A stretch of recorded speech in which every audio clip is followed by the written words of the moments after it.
pada Aceh Merah waktu itu. Nah, jangan lakukan gerakan-gerakan yang arealnya politik. Ini bukan urusan politik.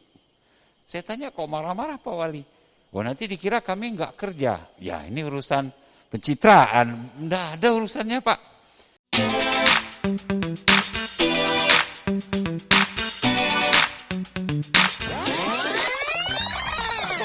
Man and Match. Oke. Roll action. 2020, salah satu tahun cobaan bagi manusia. Di seluruh dunia diguncang dengan virus bernama Corona. Jutaan orang berimbas baik secara fisik maupun sosial, ekonomi, dan budaya. Aceh sebagai negeri paling ujung Sumatera tidak luput dengan pandemik semesta.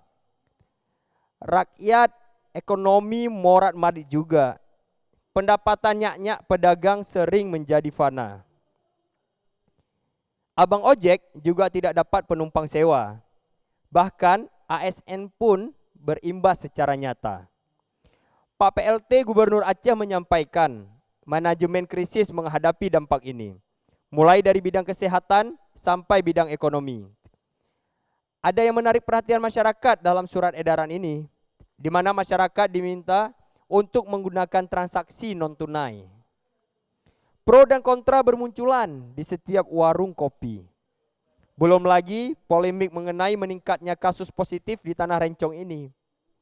Ada pula yang bersuara lantang, ngapain aja para elit negeri? Padahal Pak Nova baru saja mempertaruhkan diri dengan berani terbang ke Jakarta yang menjadi sarang pandemi. Demi apa? Iya, demi masyarakat yang dicintai. Jaga jarak dan cuci tangan menjadi budaya baru di penjuru negeri. Sebelum bepergian pun menjadi hal biasa untuk melakukan tes itu dan ini. Satu masalah belum selesai. Minggu lalu kita dikejutkan mengenai proyek multi-years yang ceritanya berbelit-belit.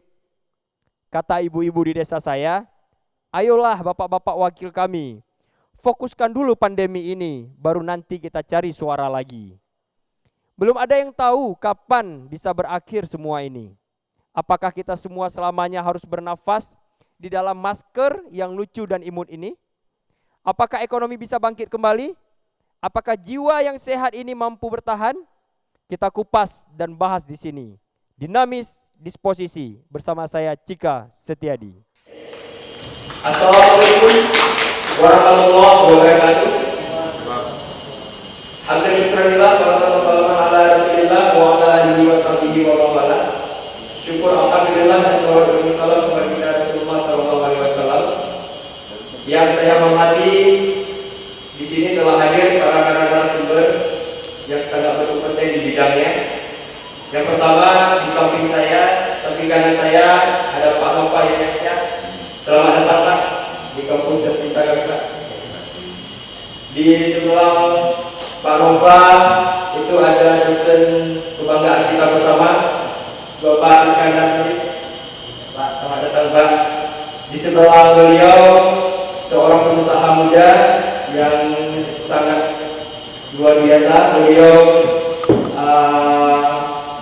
Ketua HIPMI. Selamat datang Bang Rizky Syafra. Di sebelah kiri saya telah datang dan hadir di sini Bapak Kepala BI Bank Indonesia Provinsi Aceh, Bapak Zainal Arifin Lubis. Selamat datang Pak. Di sebelah beliau yang memakai baju putih ada Bapak Ketua BI Ikatan Dokter Indonesia, Bapak Dr. Sofrizar Rahman. Selamat datang Pak. Dan yang paling ujung adalah Ketua BEM Fakultas Ekonomi Bisnis yang sangat sudah luar biasa mensukseskan acara ini. Tidak lain adalah adik atau Romo Febrian Syarifraha, tangan kepala nanti. Dan sebenarnya ada satu narasumber lagi yang mungkin masih dalam perjalanan. Beliau adalah Wakil Ketua 3 DPRA Bang Musafarudin, mungkin masih dalam perjalanan. Nah, baik para hadirin semua, para penonton yang ada di luar sana, hari ini kita akan membahas dengan tema keberlangsungan ekonomi Aceh pasca ditetapkan sistem normal baru. Sebenarnya ekonomi Aceh ini setelah pemerintah menetapkan new normal atau normal baru, ini arahnya seperti apa? Apakah arahnya makin membaik atau makin menurun, atau mungkin ada hal-hal dinamis yang lainnya yang mungkin bisa terjadi? Baik, untuk itu kita minta pertama kali memberikan opini atau pendapat terhadap problem ini. Kita minta dengan hormat Bapak PLT untuk menyampaikan opini dan pendapat beliau. Silakan.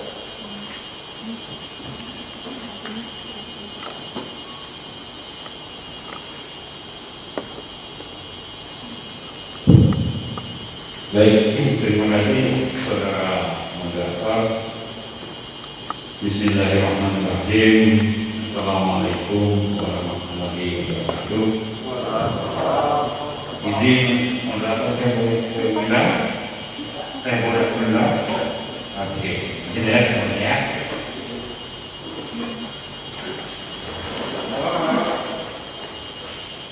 Oke. Baik. Alhamdulillahirrabbilalamin. Wassalatu wassalamu ala asrafil anbiya wal mursalin wa ala alihi washabihi ajmain.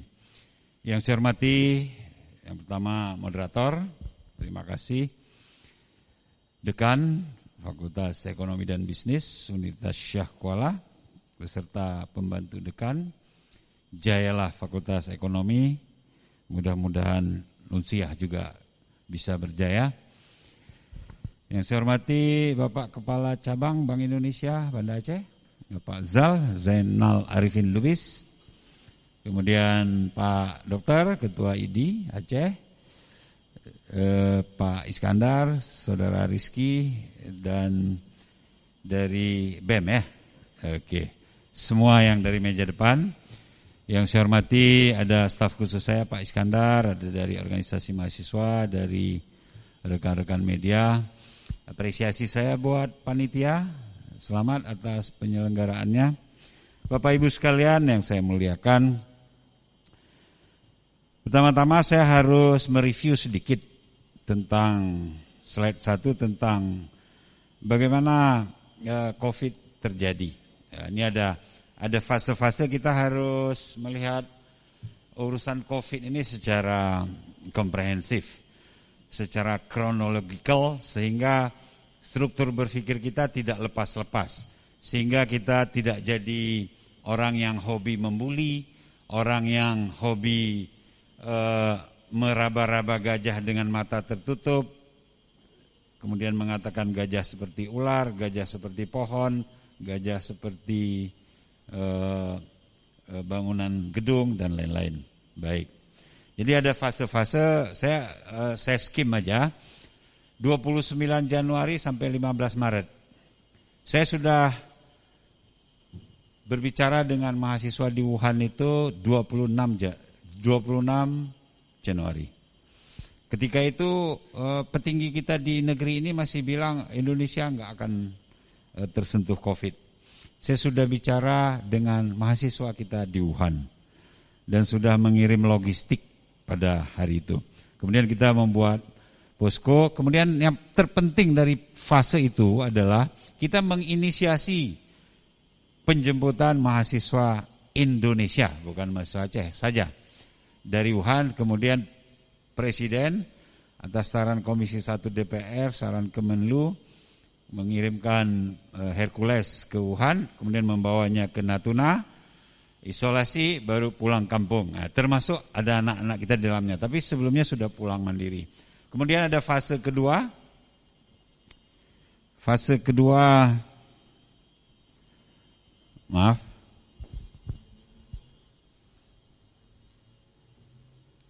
slide kita agak kurang terang ya. Baik. Ya, fase kedua 16 Maret 31 Mei. Pak moderator, waktu saya berapa lama ya? Oh, 8 menit. Baik. Ya, kalau gitu saya masuk ke kalau gitu masuk ke slide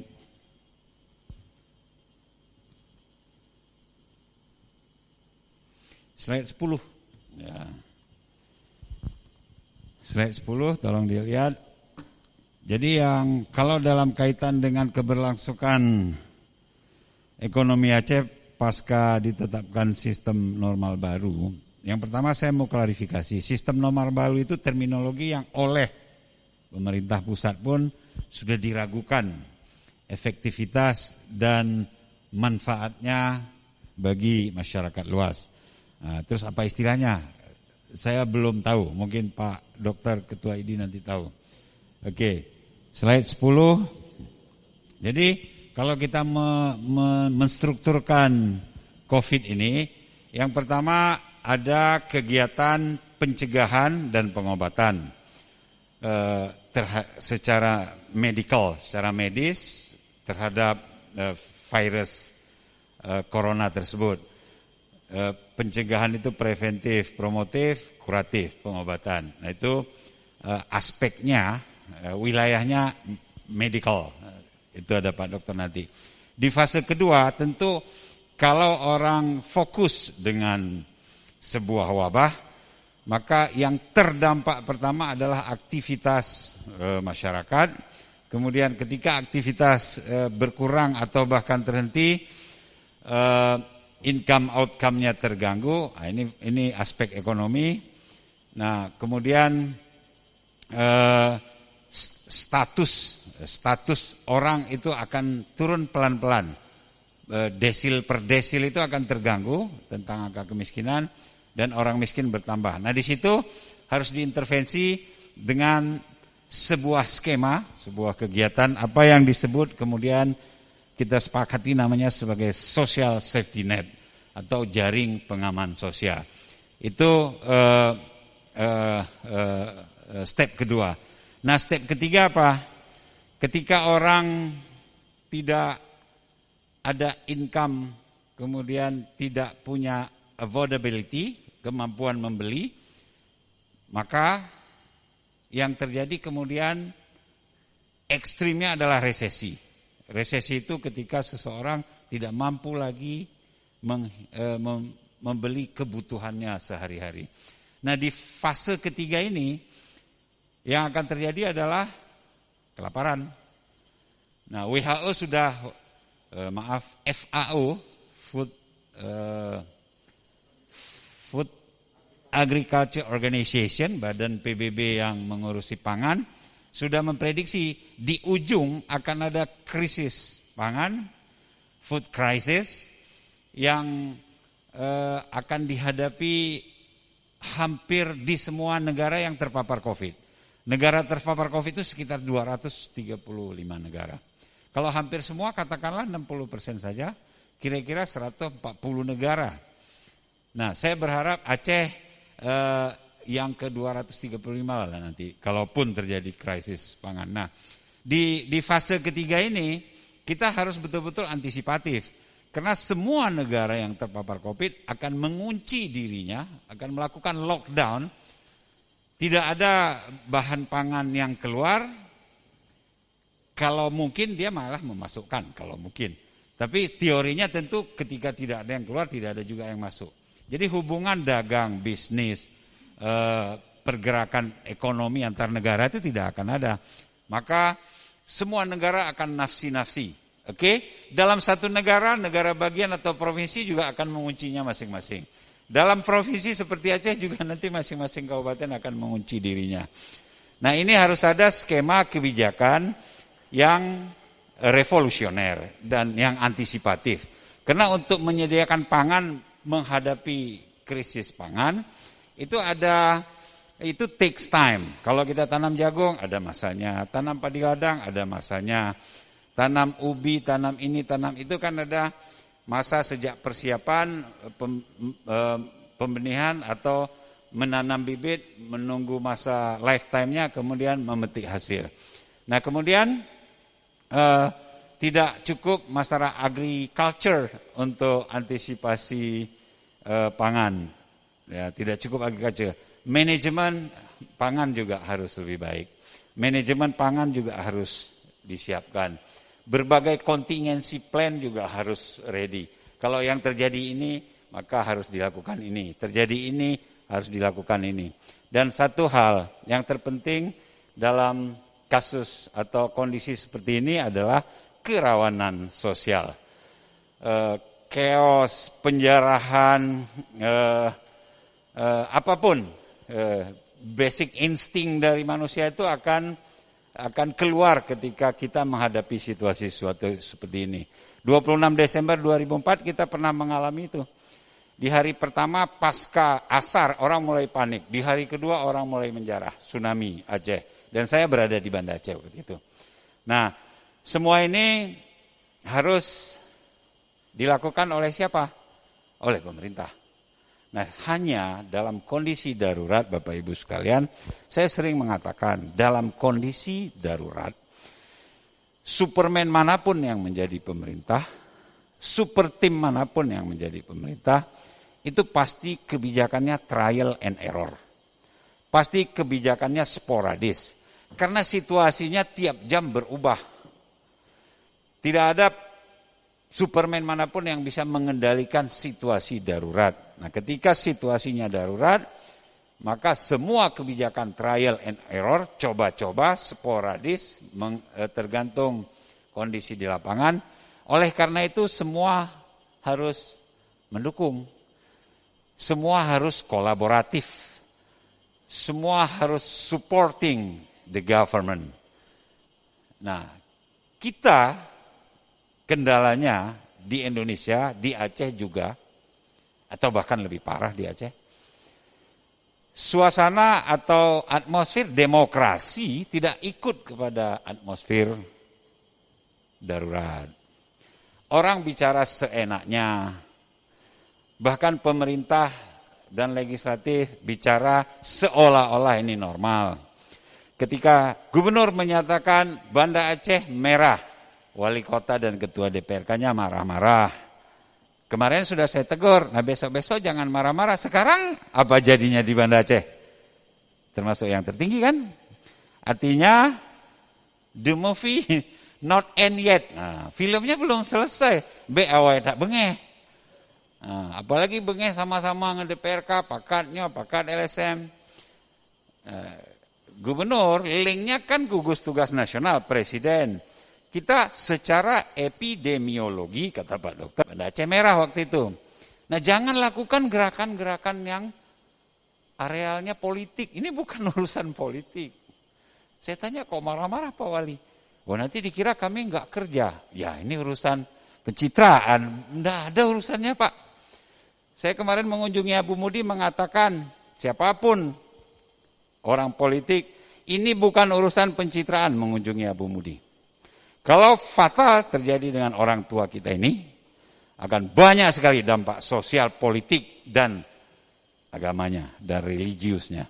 Nah, saya tahu mana yang harus saya utamakan, mana yang harus saya tangani secara khusus.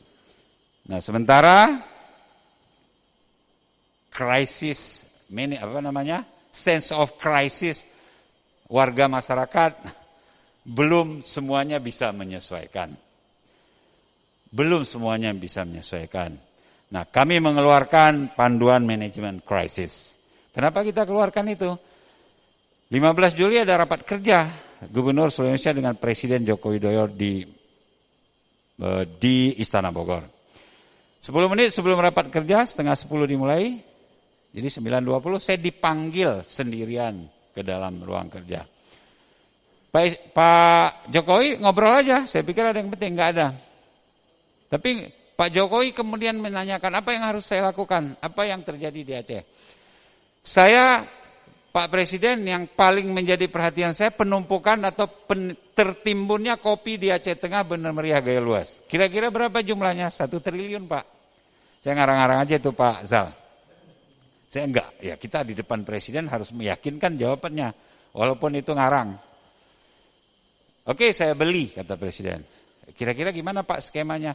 Ya saya minta tolong BUMN atau nanti teman-teman swasta lah, ini kan darurat. Oke, kira-kira harganya berapa? 45 sampai 55 ribu. Harga normal berapa? 65 ribu. Oh, berarti kan menguntungkan. Oke, apalagi?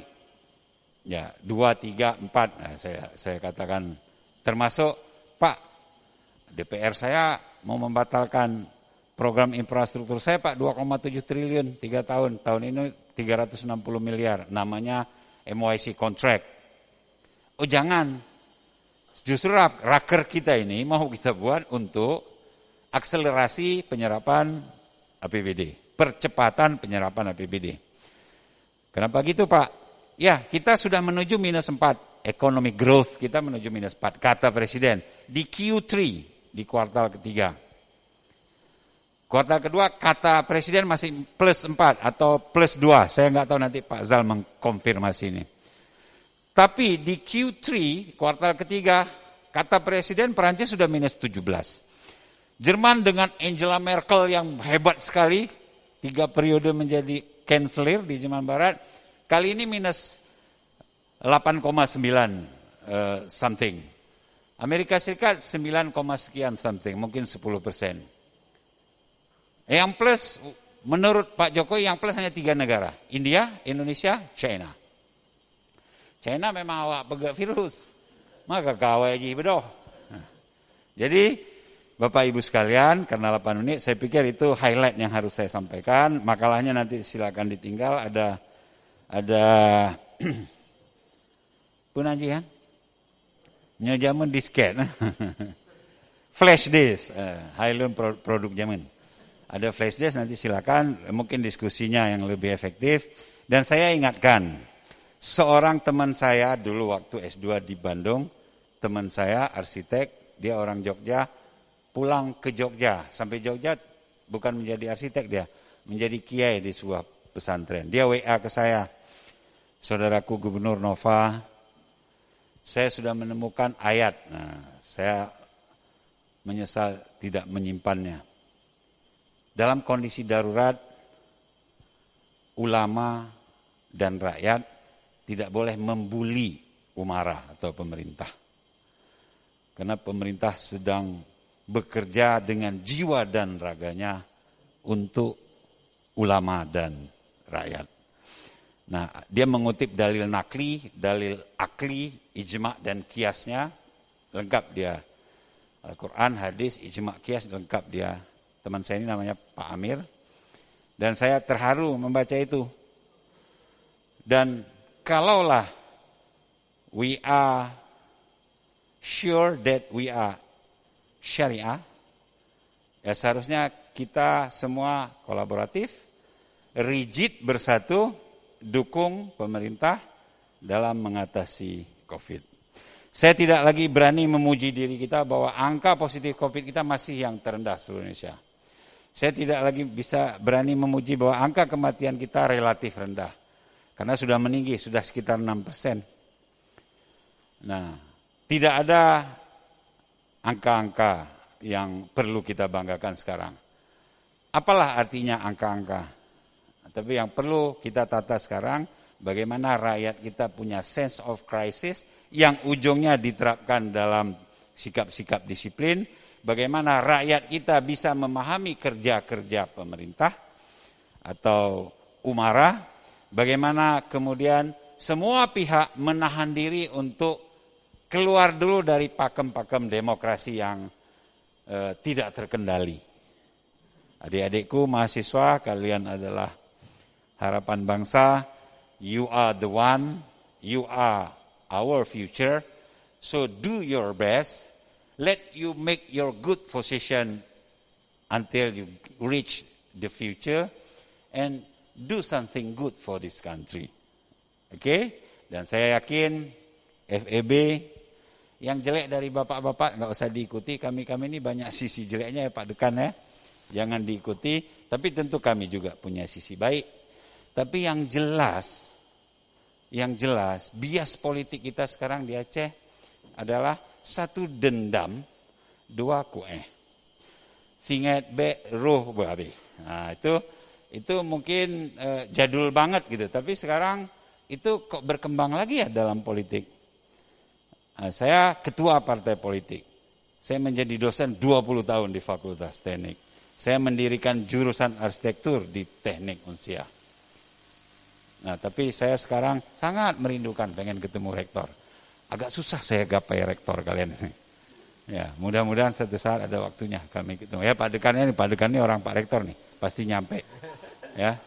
Nah, kita sedang darurat Pak Dekan, mudah-mudahan kita bisa turun sedikit, kita bisa berjiwa besar, big soul, dan kita build a very good relationship and collaborative scheme to face this coronavirus disease. Terima kasih. Assalamualaikum warahmatullahi wabarakatuh.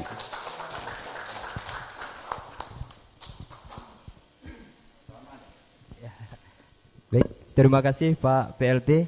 Tapi Pak, semoga kerinduan Bapak bisa sedikit terobati dengan ketemu kami hari ini, Pak. Ya. Baik, Pak. Mungkin supaya lebih tergambar terhadap polemik kita minta Bapak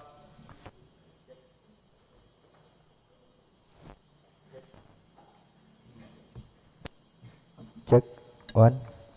Oke, kita minta kepada Bapak Zainal, Kepala BI Indonesia, untuk sedikit memaparkan atau memberikan opini Pak terhadap isu kita Pak. Terima kasih. Oh, silakan Pak. Ya. Silakan Pak.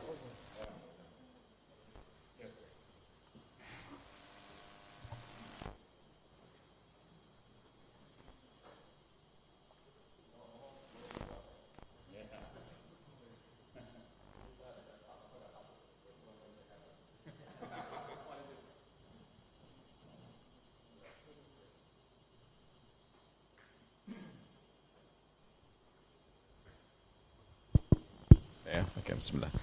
Bismillahirrahmanirrahim. Assalamualaikum warahmatullahi wabarakatuh. Alhamdulillah rabbil alamin, puji syukur kepada Allah Subhanahu wa taala. Salat dan salam kepada Rasulullah sallallahu alaihi wasallam. Allahumma shalli ala sayyidina Muhammad wa ala sayyidina Muhammad.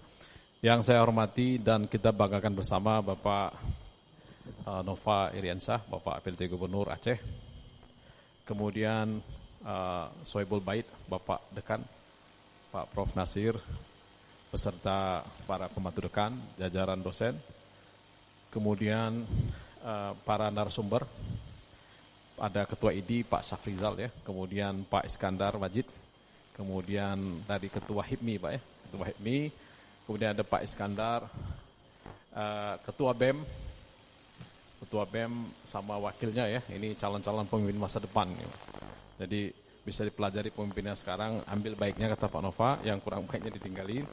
Kemudian khususnya Pak moderator kita ini. Baik, saya singkat saja. Pertama-tama saya mohon maaf juga ini kepada penyelenggara, juga Pak Nova. Sebelumnya ini dimintakan di BI Pak tempatnya. Cuma saya sudah setuju. Tiba-tiba setelah itu beberapa hari ada arahan dari pusat. Untuk sementara nggak boleh dulu. Karena berkembangnya COVID. Karena kalau BI Pak ada masalah, ditutup, itu bisa berhenti nanti transfer bank. Bisa berhenti pengantar uang, susah kan. Tapi kita sudah lihat ini plan B-nya. Kalau seandainya ada apa-apa, tempatnya di mana udah kita buat rencananya. Karena bisa mengganggu nanti aktivitas perekonomian. Jadi adik-adik nanti dengan senang hati ke depan kalau misalnya sudah memungkinkan kita adakan ya. Ini mohon maaf ya. Saya sendiri senang sekali dan kita apresiasi nih Pak PLT Gubernur hadir. Dan saya pun harusnya mengurangi kegiatan, tapi karena undangan Prof Nasir di sini, Pak PLT hadir, saya harus hadir. Bapak Ibu semua, mengenai perekonomian Aceh, dan memang kita tugasnya di Aceh, ya, diamanatkan oleh kalau kita mengacu undang-undang ya, bisa dibilang undang-undang ya, bagaimana menjaga stabilitas harga nasional di daerah juga, dan bagaimana memberikan masukan ke pemerintah daerah untuk mendorong pertumbuhan ekonomi. Dua indikator besar, kalau dalam ilmu ekonomi Pak Nova, dua indikator besar itu pertumbuhan ekonomi, inflasi. Pertumbuhan ekonomi tinggi, inflasinya tinggi, tidak begitu bermanfaat juga. Pertumbuhannya rendah, inflasinya tinggi, apalagi musibah Pak.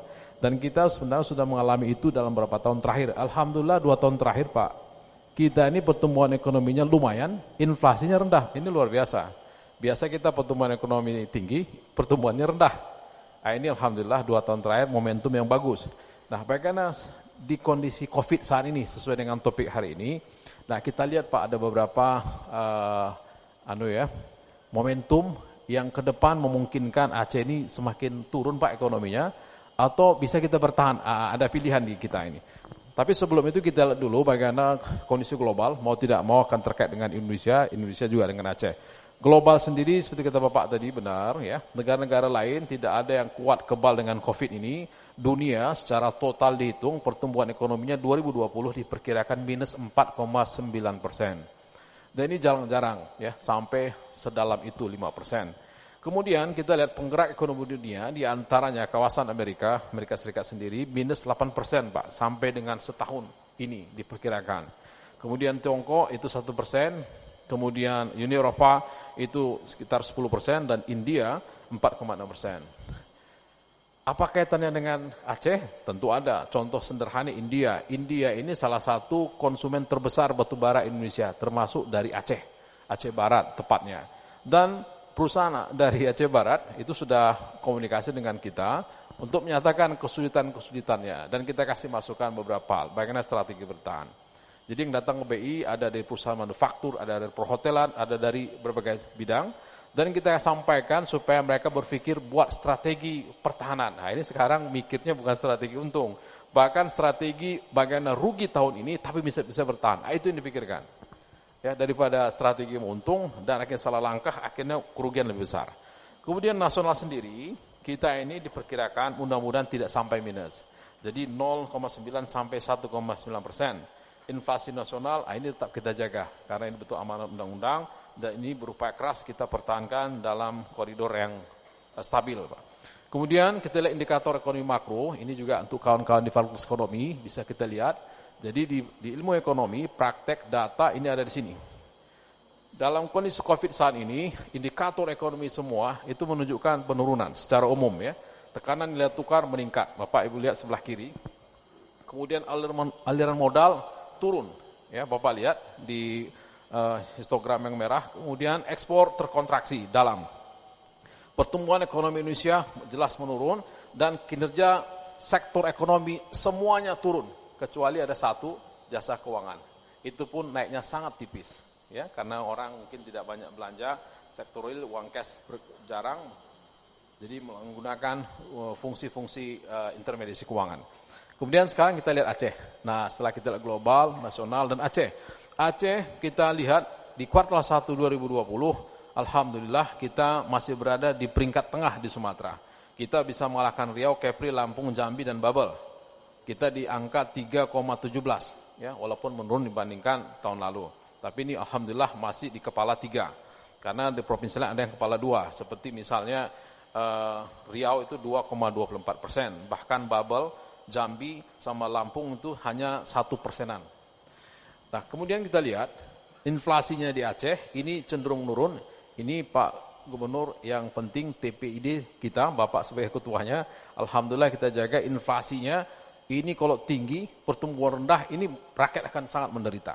Dan langsung konstan penduduk miskin bertambah. Itu hitungan BPS begitu Pak. Dan dia inflasi tinggi, terutama komoditas yang menyebabkan inflasi itu dominan, itu langsung naik. Contohnya adalah beras. Berikutnya, sektor perbankan di Aceh kita lihat Pak, ini kita jaga, kita push, kita ada forum, namanya forum pimpinan perbankan, kita undang untuk menjelaskan potensi-potensi ekonomi Aceh, dan di masa COVID, kita harapkan mereka tetap bergerak, tetap hati-hati, tapi betul-betul jeli, jangan sampai kredit macet bertambah, atau jangan juga mereka karena khawatir macet, tapi nggak berbuat apa-apa. Ini kita upayakan. Kemudian ini indikasinya ada di sebelah kiri bawah. Itu kredit bermasalah naik Pak, tetapi naiknya masih alhamdulillah masih di bawah 2%. Kemudian komposisi kreditnya itu masih didominasi oleh konsumsi. Nah ini suatu persoalan. Ini kita harapkan nanti memang bank di daerah terutama ya, ini supaya bergerak lebih cepat. Karena ini sangat penting untuk menopang perekonomian Aceh ke depan. Kemudian kita lihat kemiskinan, bagaimana di Aceh. Saat ini alhamdulillah biasa kita di peringkat paling belakang. Ini ada kabar baru, walaupun naiknya sedikit, tapi kita sudah bisa menggeser Bengkulu. Tadinya kita paling belakang, ya. Paling belakang terakhir sekarang kita udah turun jadi 14%-an. Jadi bukan kepala 15 lagi. Sekarang Bengkulu paling terakhir. Nah, kemudian tingkat pengangguran kita masih peringkat 2, ya. Demikian juga dengan di kemiskinan. Kalau dulu kemiskinan kita peringkat 1, pengangguran tetap peringkat 2. Kemudian bagaimana dengan kondisi ke depan? Kita lihat dampak COVID-19. Nah, kita melihat dengan kondisi di lapangan, hasil survei kita ke dunia usaha, baik yang skala kecil, menengah, ditambah dengan observasi lapangan dan data-data moneter, industri di Aceh menunjukkan penurunan. Dan saya yakin secara feeling dan observasi langsung nampak kelihatan jelas turun. Tapi ini kita lihat ya. Nah, berdasarkan data yang ada, neraca perdagangan antar daerah Aceh itu setiap tahun bertambah besar. Ini tanpa COVID pun sudah begini. Jadi contoh 2010 minus 16,9 triliun rupiah defisit. Kita harus bayar Pak keluar. Nah, sekarang 2019 1 tahun itu mencapai 43 triliun kita defisit Pak. Nah, itu.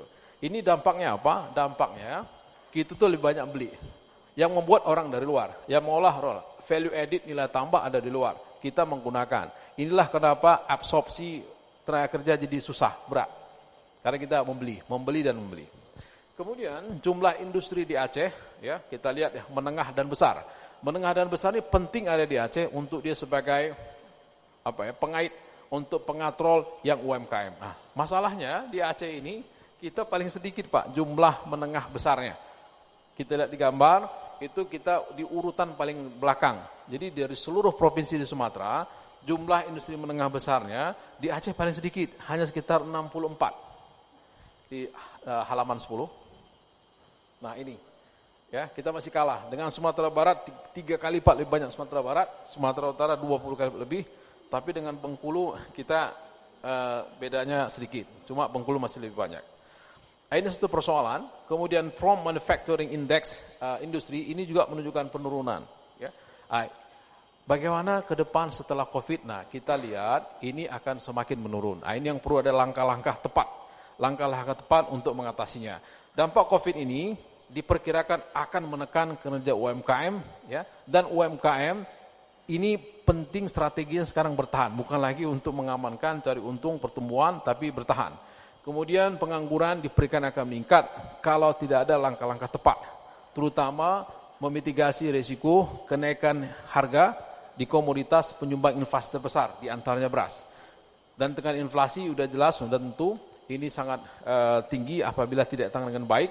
Kemudian persoalan realokasi anggaran pemerintah. Nah ini kita harapkan memang dana refocusing ini pertama jumlahnya memang kita harapkan signifikan untuk perbaikan ekonomi Aceh, ketahanan UMKM, dan untuk stimulus. Dan dialokasikan tempat yang tepat. Nah, saya baca surat kabar masalah kopi Aceh, Pak ya. Kopi Aceh ini betul-betul kita sudah buat kajiannya juga. Saya sudah sampaikan ke Pemda ya.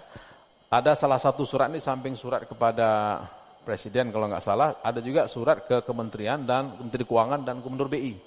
Dan kita diminta untuk buat, dan kita udah buat kajian berapa jumlah yang terdampak di kopi, kemudian berapa kira-kira pembiayaan yang dibutuhkan, dan apa langkah-langkah berikutnya diantara dengan solusi resi gudang. Alhamdulillah saya lihat pemerintah sudah cepat bergerak, Bank Aceh sudah diminta, yang tadinya sangat sedikit kontribusinya untuk pembiayaan kopi, tapi saya melihat masih kurang. Ini ada 2 resiko, pertama di sekitar April, Mei, Jun, kemudian nanti di September.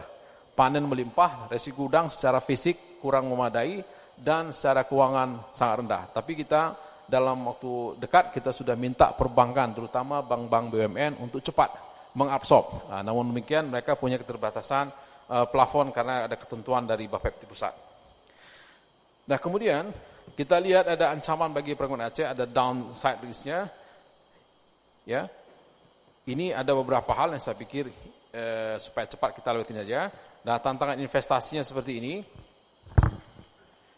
Nah kemudian lanjut saja, apa yang dibuat peluang untuk pengembangan ekonomi Aceh ke depan. Kita lihat, Bapak Ibu semua, Aceh ini punya kekayaan yang luar biasa. Tetapi kalau tidak fokus, maka dikhawatirkan tidak ada satu champion, ada satu yang berhasil betul-betul tuntas. Kita melihat Aceh ini kalau dikelola, yang memang menjadi keunggulan Aceh, maka kemungkinan berhasilnya tinggi. Di mana? Nah, kita lihat, kita kaji, Aceh ini unggul di sektor pertanian, perikanan, dan turisme. 3 hal ini. 3 hal ini menghasilkan nilai tambah yang sangat besar.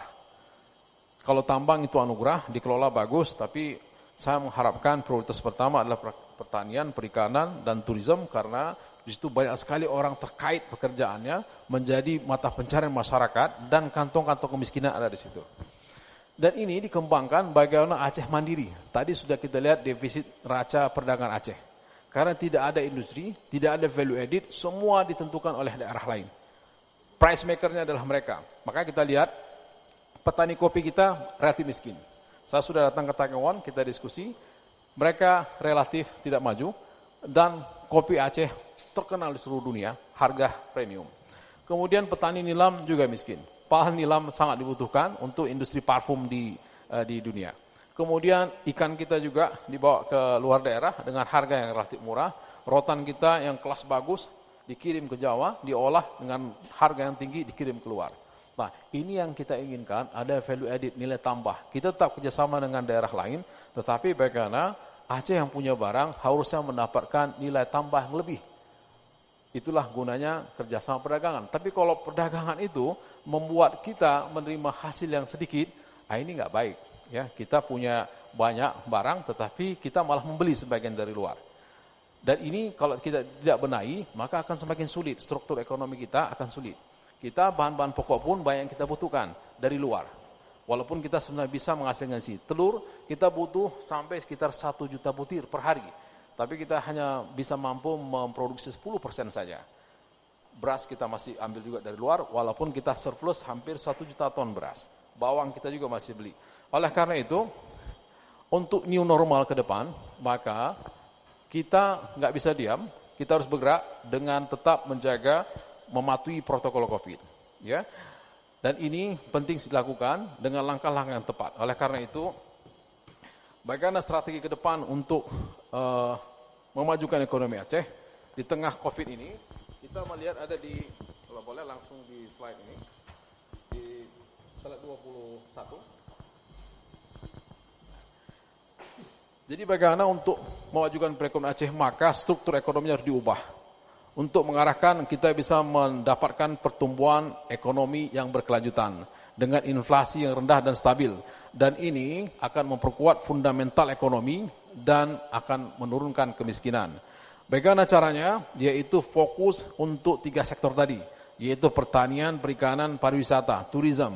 Dengan cara apa? Yaitu melakukan pengembangan ekonomi usaha secara terintegrasi yang kita sebut istilahnya integrated downstream upstream business.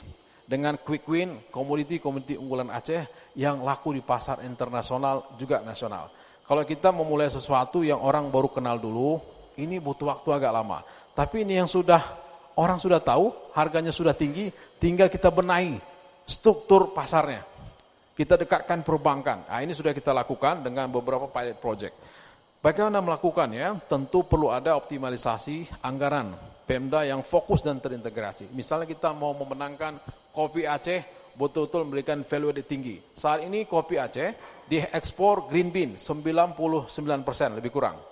Nah, kita buat simulasi bagaimana caranya green bean tadi dikurangi sekitar 55, 45-nya roasted. Mungkin kita udah buat perhitungannya dengan cara-caranya dan mendekatkan pasar. Nah, ini kita upayakan dan kita harapkan jika dimungkinkan ada momen-momen besar kita tawarkan kopi Aceh jadi branding internasional. Di antaranya kita harapkan nanti ada Asia Cup atau bahkan World Cup, kita bisa masuk untuk mengangkat kopi Aceh. Berikutnya adalah value chain hulu hilir terintegrasi. Jadi dari hulu komunitas ya UMKM itu harus connect, ada di tengah dan ada yang besar. Ya, value chain-nya hidup, kemudian pembiayaan usaha dengan Konun LKS, Lembaga Keuangan Syariah. Ini penting juga kalau boleh nanti Pak Nasir ya, kita dibahas di kampus. Konun ini bagaimana dampaknya? Sebenarnya ada 2 kemungkinan ini yang kelihatan. Kalau tidak dikelola dengan baik Konun Lembaga Keuangan Syariah ini bisa beresiko. Ada capital flight, orang khawatir, orang ragu. Ya, sebagian besar orang yang tidak biasa dengan syariah bisa jadi dia keluar.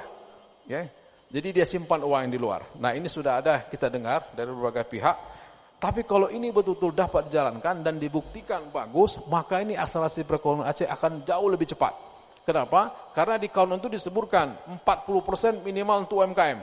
Ketentuan BI saja 20%. Ini 40%. Kemudian musyarakah harus 40%. Walaupun ada tahunnya ya, ada periodenya. Dengan musyarakah artinya sistem bagi hasil. Kalau hanya sistem konvensional seperti pinjaman dikasih saat ini, bulan depan udah cicil, walaupun usaha belum jalan, itu berpotensi usaha macet. Nah kalau bagi hasil lebih fleksibel, ditentukan kapan mulai dibayar, ya. Kalau misal untung dibagi, kalau rugi ada tenggang, gitu ya. Nah ini yang potensi sebenarnya ke depan untuk bagus. Oleh karena itu peran pemerintah sangat penting di sini untuk mengomunikasikan ke publik ya, dengan baik. Alhamdulillah kita bersama kawan-kawan dari instansi terkait mengomunikasikan ini ke publik, mengajak perbankan dan semua pihak untuk mencegah jangan sampai mereka timbul keraguan untuk memindahkan account-nya dari yang konvensional ke syariah. Kemudian dukungan pemasaran digital. Ini nggak bisa lagi ditolak, harus segera dilakukan. Digital marketing karena akses pembiayaan ini sudah bisa ke seluruh dunia, tidak mesti lagi dengan cara-cara konvensional. Ini kita harus maju. Saya melihat di Aceh ini banyak ahlinya di Unsiah punya kapasitas yang baik, kemudian ada optimalisasi teknologi untuk mengakselerasi usaha dari hulu hilir. Bapak Ibu semua, ini konsep yang kami yakini jika diterapkan secara konsisten, maka perekonomian Aceh insya Allah strukturnya berubah dan mengarah ke depan untuk memperkuat fundamental ekonomi Aceh. Aceh berdiri dengan kekayaannya yang luar biasa ini dan langsung to the point apa yang dilakukan. Jadi setelah konsep yang jelas, yang dilakukan tadi adalah yang menjadi champion, yang istilahnya dengan segala kelemahan Aceh, ada infrastrukturnya kurang, SDM-nya masih kurang, pembiayaan masih kurang, tapi orang beli komoditi itu di Aceh, itu yang kita sarankan. Tapi kalau kita masih mengharapkan memperkenalkan produknya itu kelamaan. Kalau kita bersaing di tempat lain, industri tekstil misalnya, itu habis kita. Indonesia aja sudah sulit menyaingi Vietnam. Nah, tapi kita buat sesuatu yang orang lain nggak punya, bahkan di dunia. Apa itu? Contohnya adalah nilam. Nilam ini sudah kita hitung nilai ekonominya besar. Dan alhamdulillah kita udah gagas juga bersama semua pihak, bagaimana investor masuk kemari, join dengan pengusaha lokal.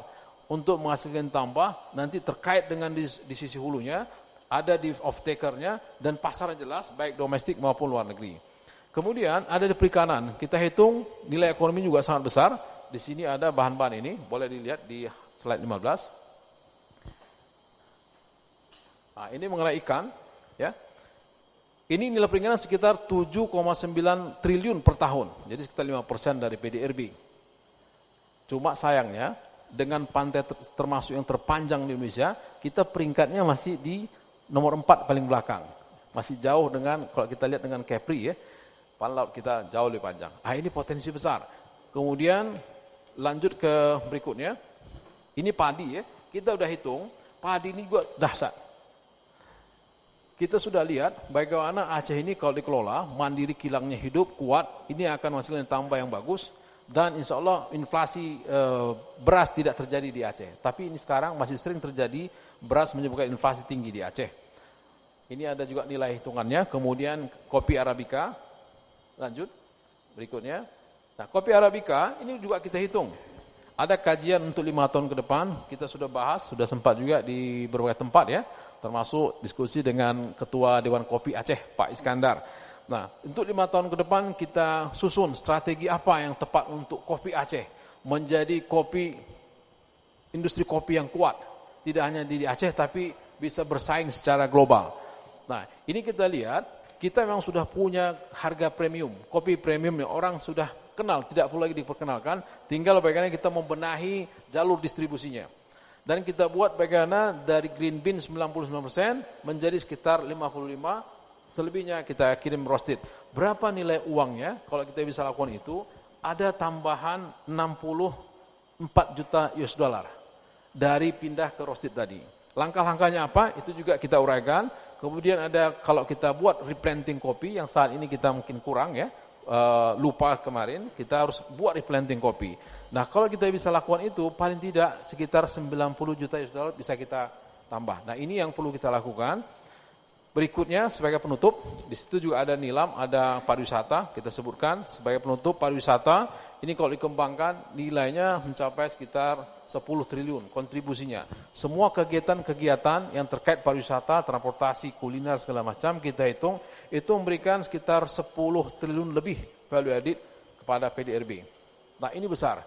Oleh karena itu, Bapak Ibu semua, di tengah pandemi Covid seperti ini, kita harus mempunyai langkah yang strategis dengan pemerintah di depan, kita mendukung, semua pihak mendukung, Bank Indonesia sebagai lembaga negara memainkan perannya untuk mendukung pemerintah bagaimana memajukan perekonomian dengan cara-cara yang tepat. Dan untuk kepentingan nasional, kita mengharapkan Aceh punya komoditi-komoditi hebat, bisa dilakukan ekspor dan mitigasi dan mengurangi impor. Substitusi barang-barang impor. Nah, ini yang menjadi perhatian nasional dan di Aceh ada barang-barang itu yang tidak ada sebagus apa yang ada di Aceh untuk barang-barang komoditi yang menghasilkan devisa atau menghemat devisa yang menjadi kepentingan nasional. Bapak Ibu semua, COVID-19 ini diperkirakan belum jelas kapan berhentinya. Ada yang bilang September, tapi ada yang bilang bahkan bisa sampai 2 tahun ke depan. Bahkan ada yang bilang tidak jelas. Jadi ini tidak tahu akan masalah. Oleh karena itu kita harus punya langkah-langkah yang tepat dan momentum Aceh yang diapresiasi nasional masuk di 5 provinsi terbaik. 5 provinsi terbaik penanganan COVID. Dan Bank Indonesia juga memperhatikan dengan serius. Saya diminta melaporkan khusus ke Bank Indonesia apa saja langkah pemerintah, ya kan? Dan apa saja BI mendukung pemerintah itu dilaporkan. Jadi saya harus buat Pak PLT apa saja yang dibuat di awal-awal sekali untuk nanti akan disampaikan ke seluruh daerah untuk menjadi benchmarking. Namun demikian kami mengharapkan pemerintah tidak lengah, bagus penanganannya dibandingkan provinsi lain, tetapi ada potensi resesi. Nah, ini penting juga di tingkat nasional. Singapura sudah kena, Korea sudah kena, Australia kemungkinan menyusul, Indonesia kita nggak tahu. Mudah-mudahan saja tidak terjadi. Nah, bagaimana Aceh tanpa COVID saja kita tergantung dengan daerah lain. Teorinya daerah lain itu akan mau menjual kalau dia sudah cukup kebutuhan. Seperti kasus gula kemarin, ya. Sepanjang mereka masih butuh, mereka tahan tuh di Sumatera Utara, gitu ya. Begitu lebih mereka kirim. Nah, ini kita harus mitigasi resiko ini. Saya yakin Aceh dengan komoditas yang ada mampu. Dan ke depan potensi besar masalah ada di bahan pangan. Beberapa negara di dunia, di surat kabar Bapak Ibu bisa lihat, sudah melarang ekspor bahan pangan. Jadi potensi terjadi resesi itu cukup tinggi, terutama nanti akan dicari adalah masalah terkait dengan pangan. Dan Aceh letaknya lah sumber pangan. Oleh karena itu, ke depan semua pihak, COVID-nya hebat, tapi penanganan ekonominya, mitigasi, jangan terjadi resesi. Kalaupun terjadi, Aceh bisa survive dengan lebih baik. Demikian, terima kasih. Wabillahi taufiq wal hidayah. Assalamualaikum warahmatullahi wabarakatuh. Waalaikumsalam warahmatullahi wabarakatuh. Baik, terima kasih Pak Zainal telah memaparkan. Diskusi kita semakin menarik setelah 2 narasumber kita memaparkan secara jelas. Tetapi untuk selanjutnya kita akan mencoba mendiskusikan terhadap beberapa yang sudah disampaikan dan mungkin nanti akan juga disampaikan oleh beberapa narasumber lain yang akan kita diskusikan bersama di sini. Nah, semakin menarik, saya pasti makin penasaran dengan apa yang akan disampaikan dan sahabat-sahabat di sini, teman-teman mahasiswa, bapak-bapak ibu yang telah hadir dan juga yang menonton juga pasti penasaran terhadap adanya seperti apa sebenarnya penanganan yang terbaik. Yang kita kan di sini mencari chemistry-nya. Kalau tadi Pak PLT bilang tidak ada Superman, ya sekelas Superman dan superhero saja tidak bisa mengambil suatu kebijakan yang sempurna pada saat yang hal-hal tidak terduga seperti ini. Tapi akan kita bahas lebih jelas di sesi selanjutnya. Kita akan ketemu lagi di sesi kedua. Kita break sementara. Terima kasih.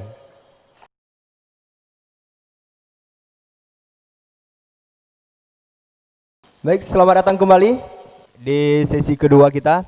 Nah, diskusi kita makin menarik nih.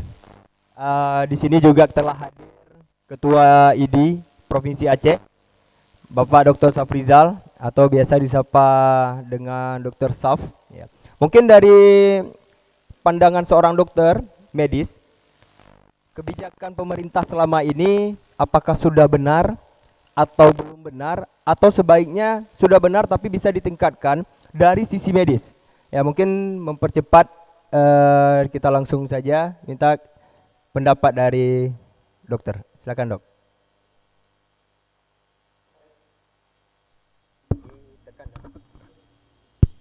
Baik, terima kasih. Assalamualaikum warahmatullahi wabarakatuh.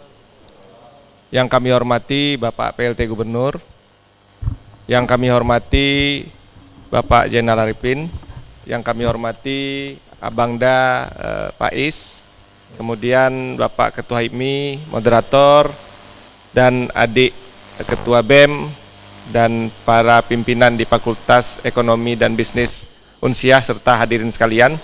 Saya tidak berdiri di sana karena kalau saya berdiri di sana di foto saya kelihatan sendiri. Kalau di sini saya kelihatan di sebelah para orang hebat, ada Pak PLT, jadi kelihatan lebih gagah kalau saya di sini saja. Yang pertama, yang kedua adalah kita bicara tentang new normal. Saya sangat senang ketika adik-adik dari BEM datang mengingatkan kira-kira kita 20 tahun yang lalu ketika jadi mahasiswa. Nah, mereka mengatakan kita akan membahas tentang new normal. Saya katakan pada saat itu, dalam medis tidak ada istilah new normal.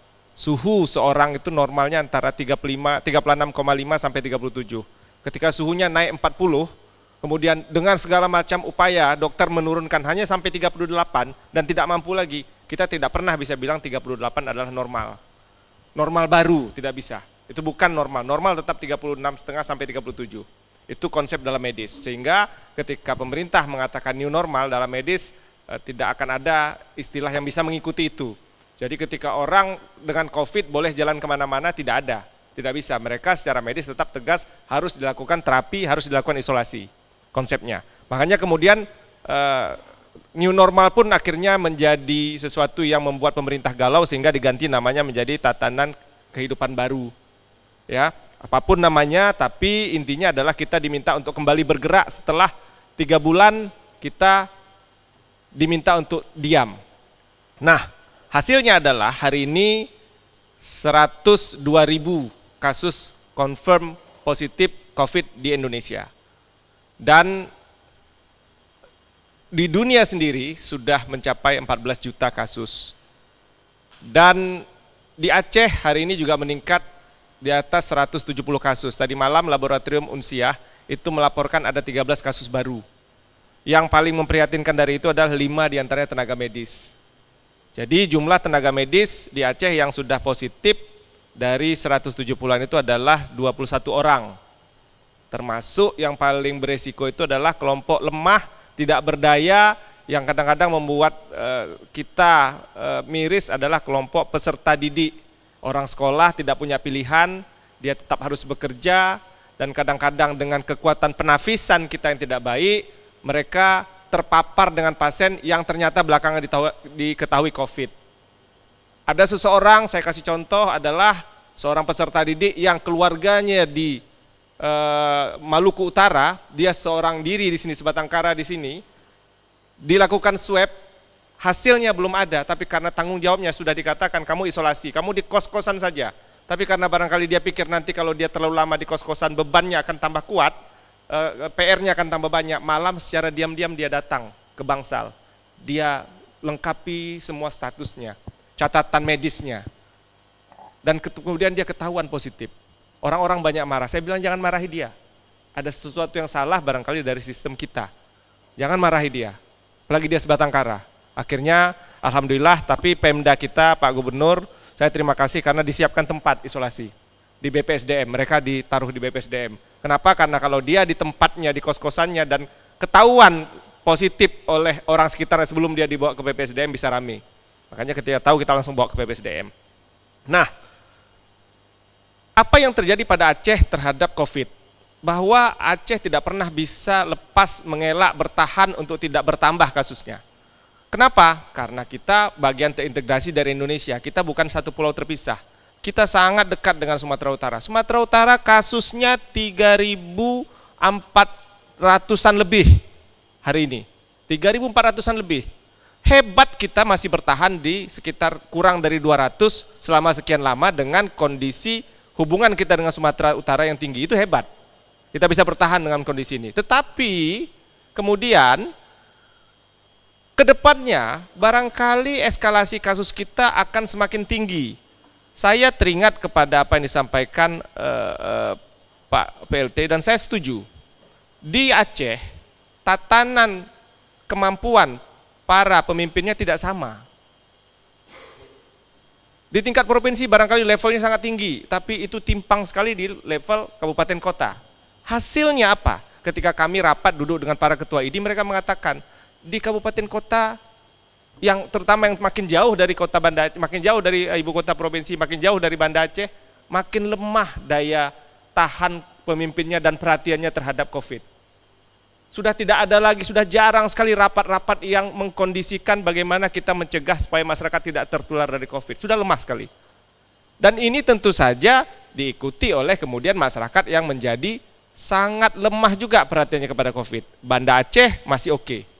Keluar dari Banda Aceh makin jauh, makin aneh kalau kita pakai masker. Makin aneh kalau kita pakai masker. Dan bukan hanya itu, bahkan mereka menjadi semacam membuli seperti yang disampaikan Pak PLT tadi, bahwasanya ini hanya rekayasa medis. Nauzubillah min dzalik. Tidak mungkin ada rekayasa medis. Di grup WA keluarga saya akhirnya berkelahi dengan anggota keluarga karena ada dimasukkan di share, dikatakan ini mayat diambil organ tubuhnya segala macam, ini karena rekayasa. Tidak, saya katakan tidak. Tidak mungkin ini dilakukan oleh medis. Kenapa? Karena korbannya juga banyak medis. Di dunia korban medis yang meninggal di Amerika itu hanya 0,2%. Tapi di Indonesia itu 2% dari semua kasus itu yang medis hingga meninggal dunia segitu.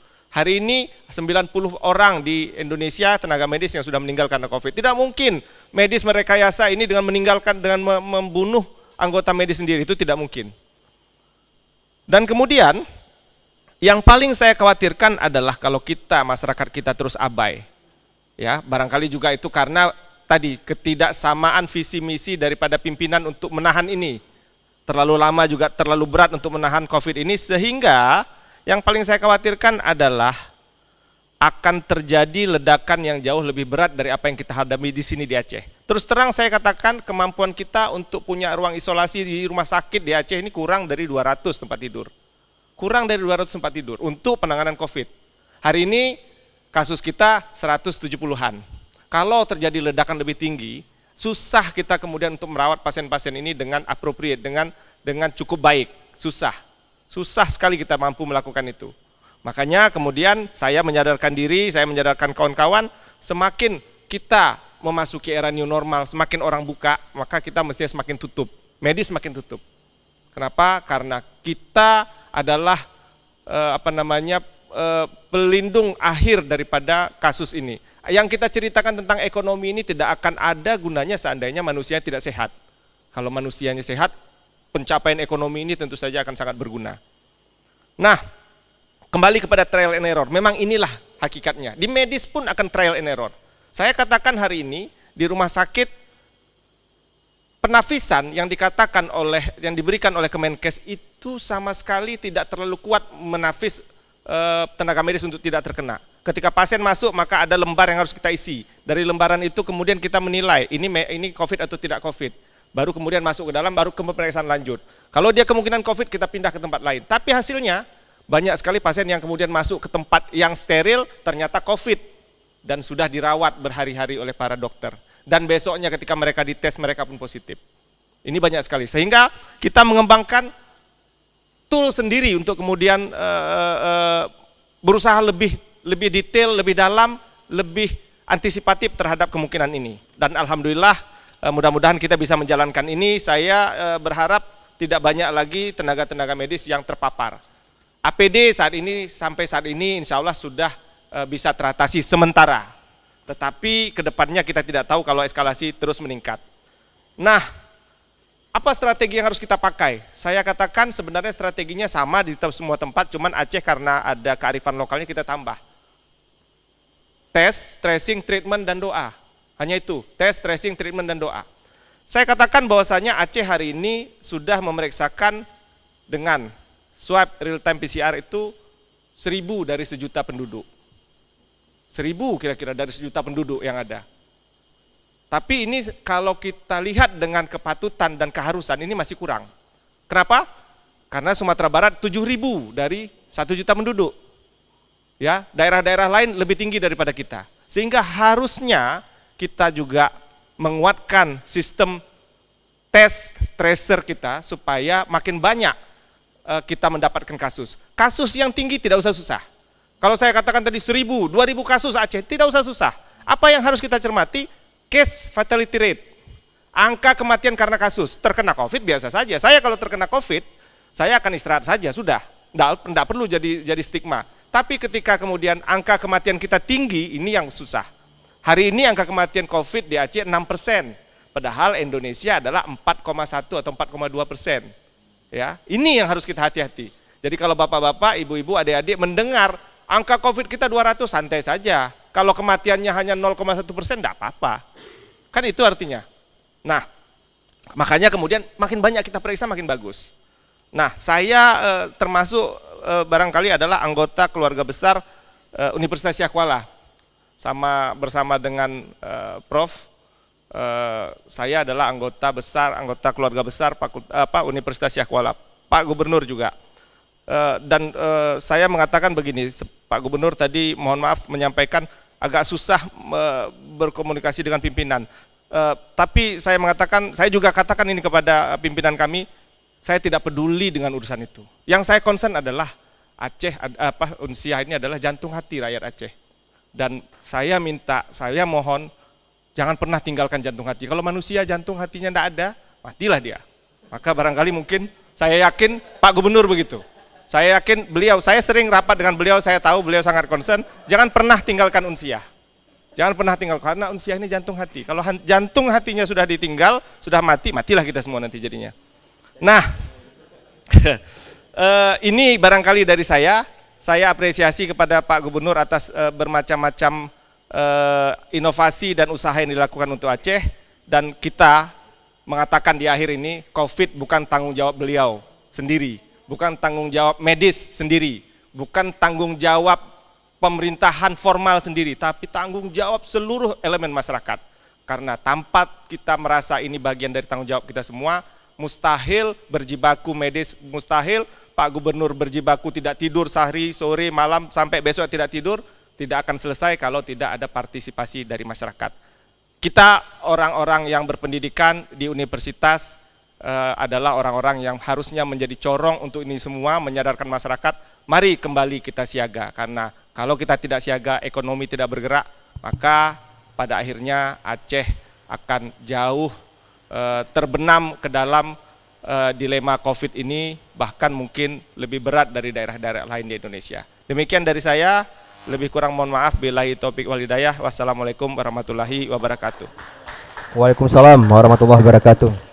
Berarti Pak Dokter, secara prediksi Bapak, peningkatan angka ini juga nanti akan terus meningkat di Aceh, Pak, yang positif ini, Pak? Semakin banyak kita periksa akan semakin meningkat. Semakin banyak periksa semakin meningkat. Tapi berarti selama ini tidak meningkat karena tidak diperiksa? Ya, atau artinya gimana? Memang kalau secara numerik, secara angka, kita baru kira-kira memeriksakan 1.000 per 1 juta penduduk. Kalau kita tingkatkan lagi, jadi 2.000, 3.000, 4.000, sampai 7.000, bahkan pasti akan lebih banyak yang kita dapat.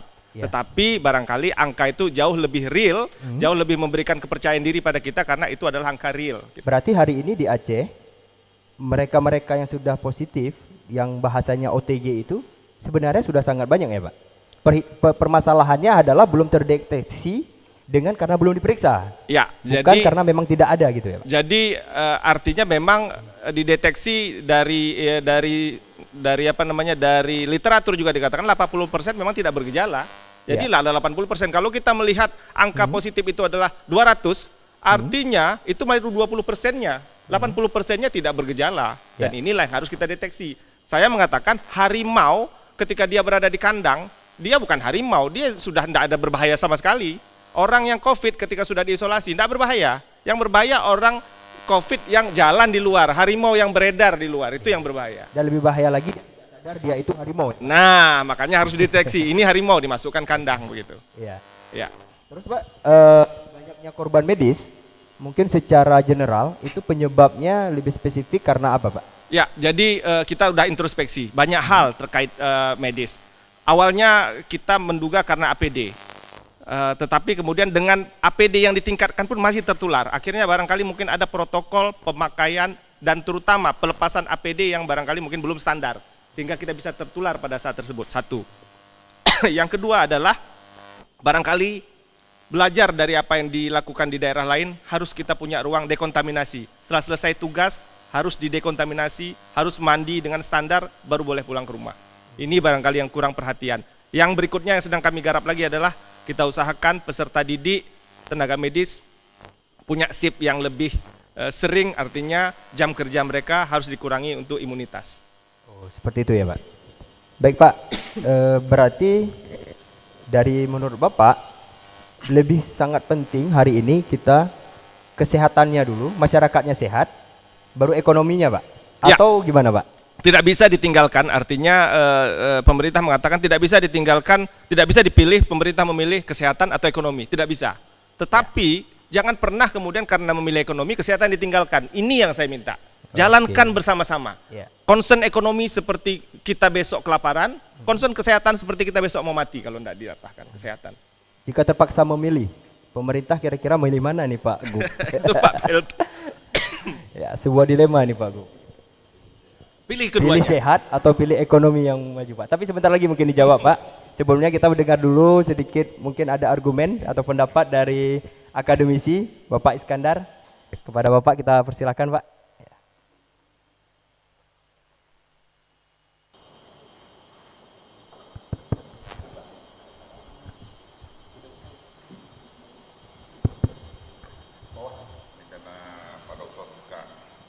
Saya buka juga. Assalamualaikum warahmatullahi wabarakatuh. Pertama-tama saya sangat mengapresiasi Bapak PLT, Pak Arifin, Toidi, Hipmi, ya, karena bersedia hadir dari undangan kegiatan mahasiswa, ya, karena mahasiswa sendiri sebenarnya juga shock dengan kondisi ini. Mungkin mudah-mudahan sedikit shocknya berkurang, ya. Dan saya setuju bahwa Unsiah jangan ditinggalkan, ya. Ini ahli ekonomi banyak nih sama Prof Nasir, ya. Bisa diajak, ya. Ada ahli keuangan daerah, ada ahli moneter, ada ahli ekonomi pertanian, ya, yang bisa membantu Bapak dalam mengurangkan kecemasan ini, ya. Saya hanya beberapa hal yang saya ingin ungkapkan, terutama dari sisi UMKM, bahwa posisi sekarang kita melalui berbagai tahapan